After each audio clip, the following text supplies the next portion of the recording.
मैं डॉक्टर आशीष श्रीवास्तव आज आपको डोमेस्टिक वायलेंस के बारे में बताने जा रहा हूं।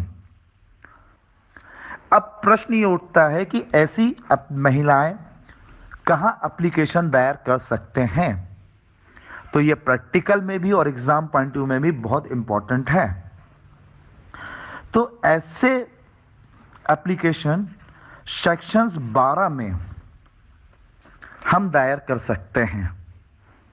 यदि प्रैक्टिकल की बात करें तो प्रैक्टिकल में आप संबंधित जो महिला थाना है वहां परामर्श केंद्र होता है, वहां पर भी हम एक ऐसी एप्लीकेशन देते हैं और इसके पीछे एक अनुसूची दी गई है। उसमें बताया गया किस तरीके से महिला थाने में जो परामर्श केंद्र है वो फॉर्म भरवा के आपको मजिस्ट्रेट के पास भेज दिया जाता है।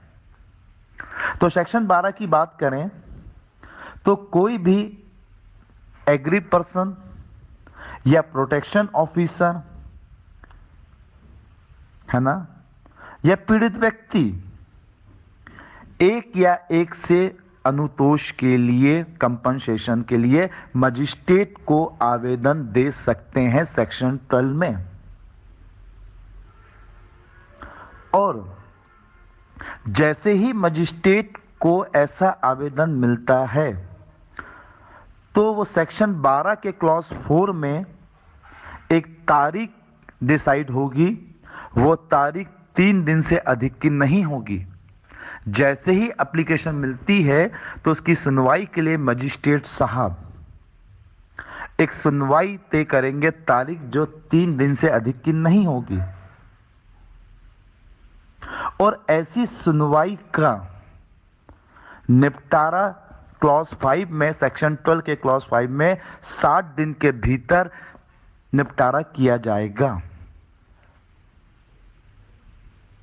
और जैसे ही धारा 12 के अंतर्गत कोई एप्लीकेशन मजिस्ट्रेट साहब को मिलती है और पहली तारीख उनने 3 दिन की लगाई है, उसकी प्राप्ति के 2 दिन के भीतर जैसे ही धारा 12 के अंतर्गत सुनवाई की तारीख नियमित की गई है, उसके तुरंत बाद मजिस्ट्रेट साहब संरक्षण अधिकारी को, प्रोटेक्शन ऑफिसर को सूचना की तामील कराने के लिए एक सम्मन देंगे। सम्मन में बताया जाता है कि सूचना की तामील कराई जाए किसके ऊपर? रिस्पोंडेंट के ऊपर, प्रत्यार्थी के ऊपर। और जैसे ही प्रोटेक्शन ऑफिसर और पुलिस को तामील करने के दिया जाता है तो कोशिश की जाएगी ऐसी तामील 2 दिन के अंदर धारा 13 के अंतर्गत कराई जाए। और यदि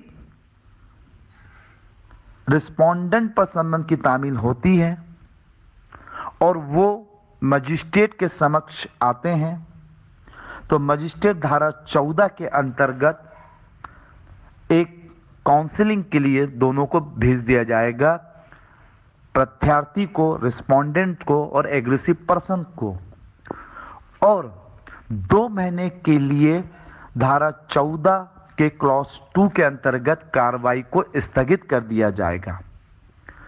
और इस संबंध में यदि मजिस्ट्रेट साहब चाहे तो धारा 15 के अंतर्गत एक वेलफेयर एक्सपर्ट की भी सहायता ले सकते हैं।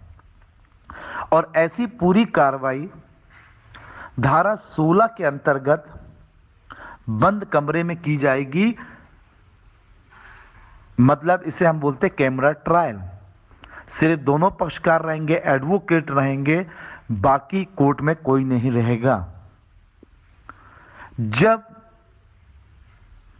काउंसलिंग की रिपोर्ट आ जाएगी, दोनों पक्षकार को सुन लिया जाएगा और लगता है कि वास्तव में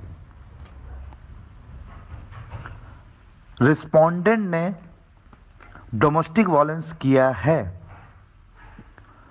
तो मजिस्ट्रेट साहब प्रोटेक्शन ऑर्डर धारा 18 के तहत, या रेसिडेंसी आदेश 19 के तहत, या मैंडेटरी आदेश धनी आदेश धारा 20 के तहत, या कस्टडी आदेश धारा 21 के तहत, 22 के तहत कंपनसेशन ऑर्डर दे सकते हैं। सेक्शन 23 के अंतर्गत एक्स पार्टी आदेश भी दे सकते हैं। अब एक्स पार्टी ऑर्डर कौन कौन से ऑर्डर से दिया जा सकता है? सेक्शन 23 में सेक्शन 80, 90, 20, 21, 23 के अंतर्गत यदि प्रत्यार्थी उपस्थित नहीं होता है तो एक पक्षी कार्रवाई महिला के पक्ष में किया जाता है, और जो भी ऑर्डर किया जाता है उसकी कॉपी महिला को सेक्शन 24 के अंतर्गत निःशुल्क दी जाएगी, फ्री एंड कॉस्ट दी जाएगी। अब प्रश्न उठता है कि जो मजिस्ट्रेट हम सेक्शन 12 में पढ़ा है तो कौन से मजिस्ट्रेट को अधिकारिता होगी? तो याद रखिए, प्रथम वर्ग न्यायिक मजिस्ट्रेट जेएमएफसी और मेट्रोपोलिटन मजिस्ट्रेट को इसकी अधिकारिता होगी। और 27 का क्लॉज 2 बहुत इंपॉर्टेंट है, पूरा ऐसा आदेश पूरे भारत पर इंफोर्स होगा। यदि कोई व्यक्ति मजिस्ट्रेट के आदेश से दुखी है तो 30 दिन के अंदर सेशन न्यायालय के यहां अपील कर सकता है। और 31 में यदि किसी आदेश का पालन नहीं किया जाता, सेक्शन 31 में कौन सा आदेश है? प्रोटेक्शन आदेश, संरक्षण आदेश, बहुत इंपॉर्टेंट है ये लाइन। या किसी अंतरिम प्रोटेक्शन आदेश का मजिस्ट्रेट ने आदेश दिया है और उस आदेश का पालन नहीं किया गया, किसी महिला के संबंध में प्रोटेक्शन आदेश दिया, इसकी कस्टडी की जाए, रखा जाए इसको साथ में, और वो नहीं करता है तो सेक्शन 31 के अंतर्गत 1 वर्ष तक के कारावास या जुर्माना जो 20,000 रुपए तक होगा या दोनों से दंडित किया जाएगा। सेक्शन 32 बहुत इंपॉर्टेंट है, ये पूरा डोमेस्टिक वायलेंस संज्ञेय और अजमानती होगा, cognizable and non billable offence होगा। और इसके बाद बहुत इंपॉर्टेंट चीज है सेक्शन 35 सद्भावना पूर्वक कार्रवाई के लिए प्रोटेक्शन है, सेक्शन 35, और इसमें नियम बनाने की शक्ति सेंट्रल गवर्नमेंट की है सेक्शन 37 तक। तो यह प्रैक्टिकल के लिए भी बहुत इंपॉर्टेंट था और एग्जाम पॉइंट व्यू से भी इंपॉर्टेंट था। जो मैंने सेक्शन बताई है वो बहुत इंपॉर्टेंट है, प्रैक्टिकल एग्जाम पॉइंट से ये पूरा एक्ट इसी तरीके से आपको पढ़ना है और समझना है। Thank you so much. मेरी सिविल जज और एडीपीओ की क्लासेस भी हैं, आप संपर्क कर सकते हैं, स्क्रीन में आपको नंबर दिख रहा होगा। चलिए, thank you so much, all the best all of you. Okay.